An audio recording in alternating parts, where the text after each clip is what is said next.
할렐루야. 12월 16일 월요일 새벽 기도를 시작하겠습니다. 사도신경으로 우리의 신앙을 고백합니다.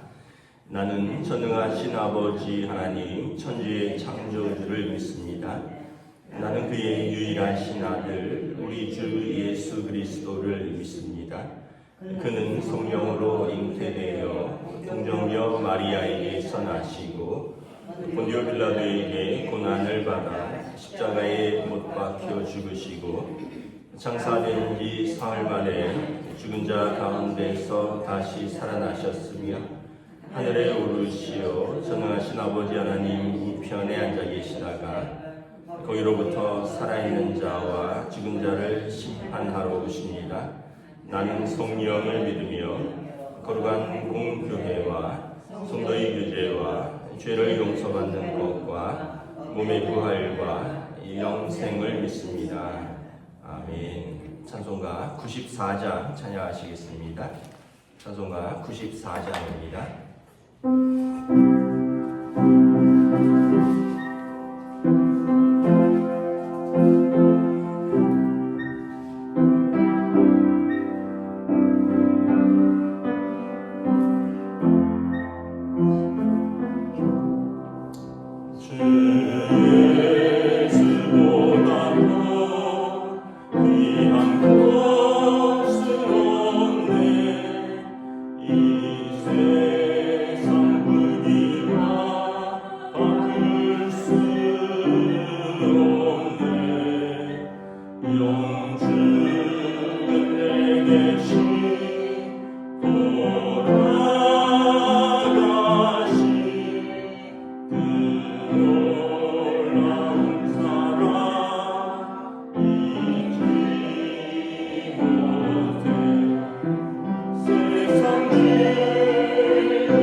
하나님 말씀은 신약성경 요한계시록 17장 1절부터 6절까지 말씀입니다.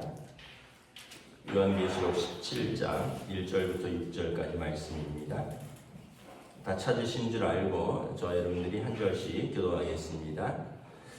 또 일곱 대접을 가진 일곱 천사 중 하나가 와서 내게 말하여 이르되 이리로 오라. 많은 물 위에 앉은 큰 음녀가 받을 심판을 내게 보이리라. 땅의 임금들도 그와 더불어 음행하였고 땅에 사는 자들도 그 음행의 포도주에 취하였다 하고 곧 성령으로 나를 데리고 광야로 가니라. 내가 보니 여자가 붉은 빛 짐승을 탔는데 그 짐승의 몸에 하나님을 모독하는 이름들이 가득하고 일곱 머리와 열 뿔이 있으며 그 여자는 자줏빛과 붉은빛 옷을 입고 금과 보석과 진주로 꾸미고 손에 금잔을 가졌는데 가증한 물건과 그의 음행에 더러운 것들이 가득하더라. 그의 이마에 이름이 기록되었으니 비밀이라. 큰 바벨론이라. 땅의 음녀들과 가증한 것들이 것들의 어미라 하였더라. 또 내가 보매 이 여자가 성도의 피와 예수의 증인들의 피에 취한지라. 내가 그 여자를 보고 놀랍게 여기고 크게 놀랍게 여기니. 아멘. 할렐루야. 오늘 또 새로운 하루, 새로운 한 주가 시작됩니다. 하나님께서 은혜와 평강으로 함께하여 주시기를 축복합니다. 요한계시록 17장의 말씀은 이제 큰 바벨론 또 큰 음녀라고 표현되는 로마 제국에 대한 하나님의 심판을 말씀하고 있습니다. 17장 1절을 보면 많은 물 위에 앉은 큰 음녀가 받을 심판을 내게 보이리라. 이 음녀의 이름은 5절에 보면 큰 바벨론이라 이렇게 되어 있습니다. 사실은 이때는 뭐 바벨론은 멸망한 지 오래되었죠. 바벨론이 멸망한 거는 주전 한 500년경에 이제 이미 600년경에 이미 주전 600년경에 그러니까 이때는 AD 95년경이니까 벌써 바벨론이 멸망하고 700년이 지난 때입니다. 그러니까 과거의 도시를 의미하는 것 같은데 사실은 로마 제국을 상징하는 것이고 많은 물 위에 앉은 큰 음녀라. 그 바벨론 도시의 특징이 그 워낙 견고한 도시라서 성 주변에 수로가 파져서 물이 흐르고 있어서 적이 함부로 침략할 수 없는 도시가 바벨론이었다고 합니다. 그런데 이제 적군이 쳐들어올 때 수로의 물 근원을 막아서 그 성 주위를 둘러싼 물이 메말랐을 때 쳐들어갔거든요. 그래서 바벨론은 물 위에 있는 도시라는 별명을 가지고 있는데 이 로마는 어떤 의미냐면 많은 물 위라는 뜻은 많은 나라들, 많은 백성들, 많은 방언들을 속국으로 가진 그래서 이제 많은 물처럼 여러 나라와 여러 백성들을 아우르는 제국, 로마 제국을 말하는 것입니다.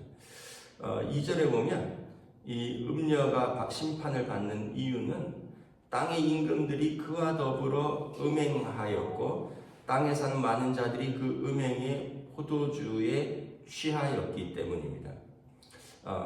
이 영적, 육적 음행을 말하는 것이죠. 성경에서 특별히 요한계시록에서 이제 음녀는 우상 숭배를 의미하는 것이기도 하고요. 또 그 당시는 우상 숭배와 더불어서 또 그 어떤 신적 그런 매춘 같은 것들이 공공연하게 일어나기 때문에 영적 음행은 육적 음행으로 연결되는 것입니다. 그 폼페이 뭐 최후의 도시라는 영화 보시면 이제 그 폼페이라는 도시가 있는데 그 베수비오 화산이 폭발하면서 도시가 이제 완전히 그 잿더미에 이제 멸망하죠. 이제 사람들이 이제 어떻게 살았는가를 이제 이렇게 발굴하는 그런 제가 프로그램을 본 적이 있는데, 그 폼페이에, 그러니까 지금부터 거의 1950년 전입니다. 그러니까 AD 한 79년, AD 80년 전에 이 화산이 폭발해서 멸망한 도시인데, 발굴을 하면 그 당시에 매춘 소굴이 있었습니다. 바닥에 화살표가 있는데 일로 가면 매춘 소굴이다. 이게 이제 이미 그 당시에 그게 있었고요. 또 이 사우나 뭐 이런 시설들이 그때 굉장히 잘 돼 있었던 걸 보게 됩니다. 그래서 이 건식 사우나라 그러나요? 이렇게 이 큰 건물 안에 이제 벽에 구멍이 이렇게 몇 개 뚫려져 있는데, 벽 사이를 뜨거운 물들이 이렇게 돌아다니면서 증기가 이제 벽의 구멍을 통해서 나와서 그 안을 데우는 그런 방식입니다. 요즘 사우나랑 큰 차이가 없는 그런 대규모 목욕 시설, 사우나, 뭐 그런 운동 시설, 또 어떤 뭐 매춘 시설 이런 것들이 그대로 발굴되는 것을 바라봅니다. 그게 주전 80년경입니다. 그러니까 그 고대 그 로마는, 폼페이는 로마 이탈리아에 있는 도시잖아요. 그러니까 그 당시 로마 제국이 얼마나 요즘으로 말하면 최고 문명, 최고 타락, 또 최고 향락의 도시라는 것을 알 수 있죠. 그래서 땅의 모든 임금들과 땅에 사는 자들이 그 음행의 포도주에 취하였다라는 거예요. 로마의 속국이 되면 로마의 문화가 들어가겠죠. 모든 길은 로마로 뚫린다 그랬으니까. 그러니까 이제 로마의 문화가 들어가고, 그러면 그런 뭐 목욕 문화, 또는 때로는 그런 매춘 문화, 그런 우상 숭배의 문화가 그대로 다 들어가는 겁니다. 그러니까 뭐 아시아에 있는 그런 나라들은 새로운 문화를 맛보는 거잖아요. 그러다 보니 이 모든 땅의 임금들, 땅에 사는 자들이 그 음행의 포도주에 취하였던 것입니다. 3절에 보면 이 바벨론의 음녀의 정체를 이렇게 보여줍니다. 성령께서 나를 데리고 광야로 갔는데, 그 음녀는 붉은빛 짐승을 탔는데 짐승의 몸에 하나님을 모독하는 이름이 가득하고 7머리와 10뿔이 있더라. 그 7과 10이라는 숫자는 뭐 완전하고 꽉 찬 수라 그랬잖아요. 근데 그 7머리는 사실 로마의 7 황제들을 말하는 것이고, 10뿔은 그 당시 로마를 숭배하는 수많은 나라의 왕들을 상징하는 것입니다. 그런데 이것이 하나님을 모독하는 이름을 가득한 짐승을 탔다는 거예요. 여기서 짐승은 사단 마귀를 상징하는 거죠. 그러니까 그 성 바벨론, 큰 성 바벨론, 큰 음녀, 로마 제국은 하나님을 모독하는 사단 마귀의 황제들과 그들의 이제 분봉 왕들이 이 땅과 세상을 지배하고 있다라는 거예요. 또 4절에 보면 그 여자는 자줏빛 옷과 붉은빛 옷을 입고 금과 보석과 진주로 꾸미고 손에 금잔을 가졌다라는 거예요. 그러니까 이 어떤 그 당시의 사치와 향락을 보여주는 겁니다. 자줏빛과 붉은빛 옷, 그때는 염색을 하는 것은, 염색된 옷을 입는 것은 부자들이 입는 것이었습니다. 염색 자체가 이제 많은 돈을 들여야 되기 때문에 대부분 무명천을 입었는데, 이 도시 내에 사는 사람들은 자줏빛 옷과 붉은빛 옷을 입고 금과 보석과 진주로 꾸미고, 지금도 여러분 뭐 금과 은과 보석과 진주로 꾸미는 게 쉽지는 않잖아요. 물론 뭐 하나 정도는 가질 수 있지만, 또 어떤 면에서 보면 이렇게 뭐 일하는 사람들은 손에 걸리기도 하고, 또 뭐 저도 결혼 반지를 결혼 초에 잠깐 끼었다가 이제 안 끼는데 이유는 뭐냐면 그때 운동하다가 땀나서 수도가에서 손 씻다가 한번 놓고 올 뻔한 일이 있어요. 그래갖고는 아이고 이 결혼 반지 잊어버리면 안 되자고 집에 잘 모셔놓고 정작 몇 개월 끼고 잘 모셔놓고 있다가 뭐 나중에 뭐 그렇게 된 일이 있는데, 그러니까 지금도 여러분 금은 보석으로 치장하는 게 쉬운 시대는 아니잖아요. 그런데 그 당시에 사람들이, 여인들이 또는 자줏빛과 붉은빛 옷을 입고 금과 보석과 진주로 꾸미고 손에 금잔을 가지고, 그런데 이것이 사치와 향락과 타락과 음행으로 더럽혀진 그 문화를 표현하는 것입니다. 그래서 이 5절에 보면 큰 바벨론이고 땅의 음녀들이고 가증한 것들의 어미라. 하나님이 심판하실 수밖에 없는 거예요. 하나님은 거룩하신 분인데 하나님께서 이 우상 숭배하고 가증하고 또 더러운 것들의 어미를 어찌 하나님께서 용납하실 수 있겠느냐라는 거죠. 그래서 그 영화 폼페이 최후의 날에 보면 그 영화를 이렇게 보시면 아시겠지만 사람들이 도망가는 것보다 더 빠르게 재들이 덮칩니다. 화산재가 덮치는 거예요. 그러니까 사람들이 우리가 여러분 빨리 도망가면 한 100m를 15초 정도에 뛸 수 있습니다. 그런데 그거보다 더 빨리 뜨거운 화산재가 밀려오는 거예요. 결국은 도망가다가 어머니들이 아이를 움켜안고 엎드리고 그 위에 화산이 덮어지고, 연인들이 도망가다가 화산재가 더 빨리 덮치는 거예요. 그러니까 이게 대단한 거죠. 그러니까 만약에 이것이 현실에서 하나님의 심판이 있다면 이미 AD 80년경에 그 베수비오 화산의 폭발로 그 폼페이라는 도시가 완전히 멸망했는데, 그때 사람들이 바다 쪽으로 도망을 가죠. 왜냐하면 뜨거우니까. 그런데 도망가는 속도보다 더 빠르게 화산과 화산재들이 덮쳐서 사람들을 태우는 것을 봅니다. 우리가 하나님의 심판을 아무도 그때는 피할 수 없다라는 거예요. 세상의 화산 폭발도 우리가 피할 수 없는데, 여러분 쓰나미 같은 거 일어나는 거 보셨나요? 바다에서 지진이 나서 그 파동으로 바닷물이 육지로 밀려오는데 멀리서 오는 파도가 그냥 큰 파도가 있나 본데 어느 순간 방파제를 덮치고 건물을 덮치고 차들이 둥둥 떠내려가고 사람들이 떠내려가고 이런 걸 보면서 사람이 자연 앞에서 굉장히 미력한 존재구나. 불과 물과 바람과 비와 눈과 이런 거 앞에서 그 사람이 굉장히 연약한 존재라는 걸 보이는데, 하물며 하나님의 진노의 손길이 이 세상을 치시면 어떻게 되겠느냐라는 거예요. 또 이 큰 바벨론 음녀의 심판의 이유는 아까 말했지만 우상 숭배와 타락과 또 사치와 향락도 있지만, 무엇보다 6절에 보면 성도들의 피를 취한 것입니다. 예수의 증인들의 피에 취한 것입니다. 다시 말하면 교회를 핍박하고 성도들을 박해한 것입니다.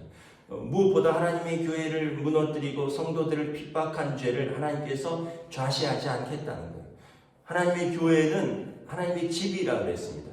여러분, 하나님의 집을 무너뜨리는 그 행위를 하나님께서 어찌 좌시할 수 있겠느냐. 그래서 로마 제국은 필연코 하나님께서 무너진다. 결국은 AD 313년에 항복하죠. 항복하고 아예 로마 제국이 기독교를 국교로 공인해 버리죠. 그러니까 AD 100년 150년 이때까지만 해도 극심한 박해가 있었는데, 한 150년이 더 지나서 AD 300여 년 되니까 아예 로마라는 나라가 기독교를 국교로 이제 하는. 그래서 교황청이 로마에 있잖아요, 지금. 참 그런 걸 보면 참 어떤 면에서 보면 세상 권력은 그 바람과 같아. 바람 부는 대로 흔들리고 하나님의 교회는 주님 오셔서 지금까지 2000년이 넘었잖아요. 그러나 교회는 지금도 전 세계에 계속해서 또 세워지고 있고 하나님의 이름을 예배하는 백성들은 계속해서 2000년 동안 그 많은 박해와 핍박 속에서도 든든히 세워져 가고 있고 이 얘기는 뭐냐면 하나님께서 약속된 때에 다시 메시아께서 오실 것을 보여주는 한 증거가 되는 것입니다. 그 유대인들이 역사 속에서 수많은 박해를 받고 정말 나라가 없어지고 민족들이 어떤 한 시기에 600만 명이라는 민족들이 몰살당했지만 그럼에도 불구하고 지금도 이스라엘이라는 나라 유대인들이 전 세계 2천만 명이 살고 있고요. 또 지금도 팔레스틴 땅이 그 절반인 1,000만 명이 살고 있습니다. 그러니까 바벨론, 로마, 그리고 나치 독일 유대인들을 없애려고 했지만 지금까지 그 이스라엘이라는 이름이 없어지지 않는 것, 이스라엘이 하나님의 백성이라는 뜻이잖아요. 그것이 하나님께서 살아계신 증거다 이렇게 유대인들은 고백합니다. 이스라엘이란 나라가 없어지지 않은 것, 그 민족이 완전히 멸망하지 않은 것, 이것이 하나님께서 살아계신 증거다. 자기들이 살아있는 것이 하나님이 살아있는 증거다 이렇게 말을 합니다. 그 이야기는 아브라함과 맺은 언약, 이삭과 맺은 언약, 야곱과 맺은 언약, 모세와 맺은 언약, 다윗과 맺은 언약이 결코 인간이 무너뜨릴 수 없는 하나님의 신실한 언약이라는 것을 말하는 것입니다. 그래서 여러분 영원한 하나님 나라를 바라보고 믿음으로 사는 거예요. 지금까지 믿음으로 살았는데 앞으로도 믿음으로 못 살 일이 뭐가 있겠습니까? 시험도 있고 환난도 있고 어려움도 있지만 여러분 처음 붙들은 그 은혜의 복음 믿음을 끝까지 붙들고 우리는 하나님 앞에서 오늘도 신실하게 살아가는 저와 여러분 또 우리 교회가 되시기를 우리 주님의 이름으로 축복합니다. 기도하겠습니다. 하나님 은혜를 감사합니다.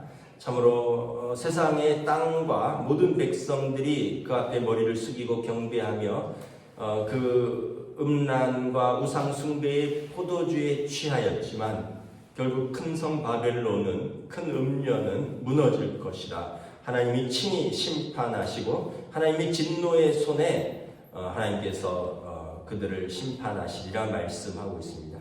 결국 로마 제국도 무너지고 바벨론 제국도 무너지고 이집트 제국도 무너지고 페르시아 제국도 무너지는 것들을 바라봅니다. 결국 하나님의 교회에는 세상 권세가 우상 숭배자들과 사단 마귀가 끊임없이 무너뜨리려 하지만 우리 주님 오시는 그날까지 믿음을 지키는 자들이 계속해서 있을 것이요 하나님의 교회는 하나님께서 지키신다는 것을 오늘 요한 사도는 말씀하고 있습니다. 오늘도 이 믿음을 가지고 신실하게 우리의 삶의 자리에서 사명을 감당하는 사랑하는 성도들을 위해 성령님 또 오늘도 은혜로서 함께하여 주시옵소서. 감사를 드리오며 우리 주 예수 그리스도 이름으로 기도드리옵나이다. 아멘. 하늘에 계신 우리 아버지의 이름을 거룩하게 하시며 아버지의 나라가 오게 하시며 아버지의 뜻이 하늘에서와 같이 땅에서도 이루어지게 하소서. 오늘 우리 일용할 양식을 주시고 우리가 우리에게 잘못한 사람을 용서하여 준 것 같이 우리 죄를 용서하여 주시고 우리를 시험에 빠지지 않게 하시고 악에서 구하소서. 나라와 권능과 영광이 영원히 아버지의 것입니다. 아멘.